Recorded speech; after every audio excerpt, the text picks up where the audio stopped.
No matter where you come from or what you look like, we can all admit that African parents are on another level. So without further ado, let's go. Level 1. The deadbeat dad. Real talk, guys, I'm low-key on this level. Nah, as soon as Shorty sent me a "we need to talk" text, I was like, adios, amigo. Chill, I'm just playing. I don't have any kids that I know of.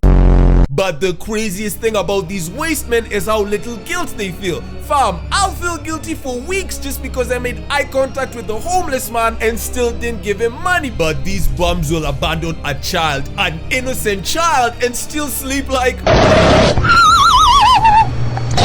But the funniest deadbeat I've ever met was this guy I used to work with back in the day called Akunga. So one time we're chilling during lunch break when one of our co-workers tells us that his wife was expecting. So immediately we go, congratulations! Congratulations! Congratulations! But fam, tell me why while everyone else was happily clapping, Akunga was sitting by himself shaking his head in disbelief. This menace then wakes up, walks towards the guy and goes, "That's great, bro, but if shit ever gets tough, don't hesitate to leave her." Whoa, hey. What do you mean don't hesitate to leave her? That's his wife. So I ask him, what do you mean by that? And he sits next to me, grabs my shoulder tighter than a pastor's handshake, looks me dead in the eyes and goes, "I've got over 5 kids and I stopped naming them after the 3rd one." Nah, fam, that was so crazy that I tried to reason with him. So I go, "Listen, bro, I'm not telling you to stop chasing coochie, but how about the next time you wear protection, fam? You're supposed to have a family tree, not a family forest." And immediately Akunga stops grabbing my shoulder, introspectively stares into the sky and goes, "Fam,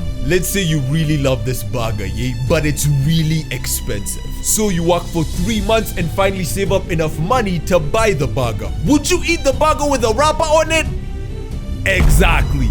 But he wasn't talking about burgers, fam. And it was at this moment that I realized Akunga could not be saved. Talk no jutsu does not work in real life. Listen, if you're trying to get that Magic Johnson premium package and build entire football teams of kids, do you, G? Level 2. The young mother. Before we start, please like and subscribe, G. These are the types of shorties who get kids a bit early. Maybe she was in uni when she ran into Damson Idris and was like, "I need it." But since they're still in the prime of their life, as soon as they get a kid, they ship that annoying baby to shows and keep partying. I mean, why should our life change just because she had a baby, right? It's not like our grandparents have anything better to do. Fam, they're 70, their lives are just like women's football. Boring. But the funniest thing about this situation is since the kid barely sees his mom, he'll end up calling his grandma mom and his actual mom Linda. Honestly speaking though, I can't even blame Gyaldem for this because the game's changed. See, back in ancient times, basically pre-TikTok, you could look at a 23-year-old mom and immediately tell she was a mom. Sure, she was still pretty, but she looked tired, fam. But recently, just like Pokemon, they've evolved because nowadays they look like Rihanna. She'll have beautiful lips, silky hair, a massive bunda and a flat tummy, only for her to tell you that she's got 3 kids. No! Level 3. The single mother. Guys, most of us came from a single mom, right? Right? Guys, please don't do this. I swear it's not just me. But fam, if you're at this level, you are blessed. Because as much as she may seem harsh, that's only because your mom really loves you and only wants what's best for you. Nah, shout out to single moms, man. They might not have had it all, but they gave us everything. That doesn't mean they're perfect though, because when these moms say I'm your mom and your dad, they mean they'll whoop you enough for 2 people. Aki, I remember the first time I brought my African mother a report card with a C, and the moment she opened it, the first thing out of her mouth was, "Get my belt." Now, to any posh individuals who had a loving childhood, let me explain. The worst part about getting the belt isn't even the whooping, it's the treacherous journey to go pick it up. Cause fam, what kind of human being makes you pick up the weapon that's gonna end your existence? The CIA called that psychological torture, but in Africa, we call it Tuesday, fam. That's literally like telling someone to dig their own grave. It's evil. Level 4. The single dad. Single dads are just like anime fans with girlfriends. They're rare, and in a lot of ways, they're even better than the moms.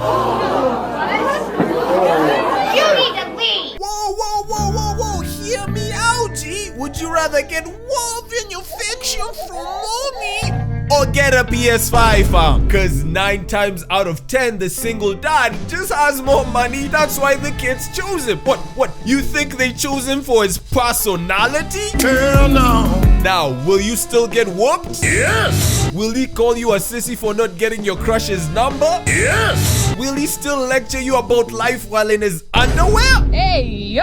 Yes. Level 5, the divorced parents. Real quick, please subscribe, fam. I drop bangers every week, so click the bell so you get notified every time I post. When it comes to Africa, westernization's been creeping in, so the number of divorces here are just like my meat whenever I see Zoe Kravitz.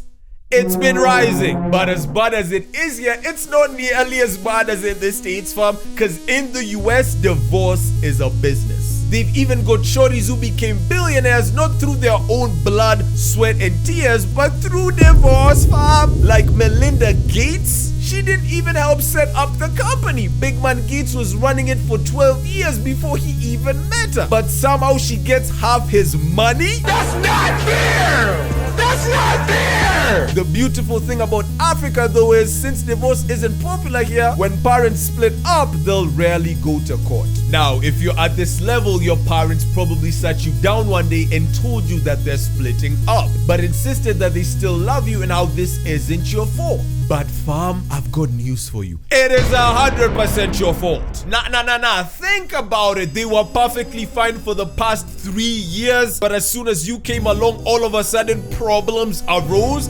Problems didn't arise. They gave birth to you, Bryce. But one of the advantages kids from this level have is, despite their parents splitting up, even if they still live with their mom, they'll still be able to see their dad. Kids from single moms cannot relate. Level 6, the African mother. If your mother is at this level, There's no way out of this one. You're done. cause as much as these moms love us, they are masters at guilt tripping, ass whoopings, and silent judgment. To this day, I still wake up at 7 a.m. every Sunday, all thanks to my mom waking me up for church. We used to attend the first and second service, fam. By the end of the day, I could literally recite the entire sermon because I'd had it 3 times. And that's not all. When I was 15, my mom really wanted me to speak in tongues so bad that she took me to the stage to have the pastor pray for me. Bro, I was 15 years old with 3 cameras on my face, so immediately I started bullshitting. Because the more I stopped talking, the tighter the pastor's grip got on my head. Nah, at that point, I just started talking Japanese. I was up there like, お前はもう死んでいる。何? but the same burning passion for the Bible also carried on to my ass whoopings. Because I distinctly remember this one time I was getting whooped and my mom shouted, "Spare the rod, spoil the child." I was like, "Ma, the Bible said spare the rod, not the fist." But even when you're too big for her to whoop you, she'll still pull out her trump card. She'll go, "Akia Mungu, my son, even after I carried you for 9 months, you dare disrespect me." Level 7, the head of the house. If you want to live a long, peaceful life, you better respect this man. Because if you even try to disrespect him, he'll go, Fine! What's 17 more years? I'm talking the kind of man who has a specific couch in the house that only he sits in. The type of man who always gets the big piece of chicken. The type of man who the moment he comes home, you immediately switch off the TV and pull out a pork farm. Guys, on the real, I'm legit scared of even roasting my African dad. Cause what if he somehow watches this video? So I'm gonna keep this segment short. Why?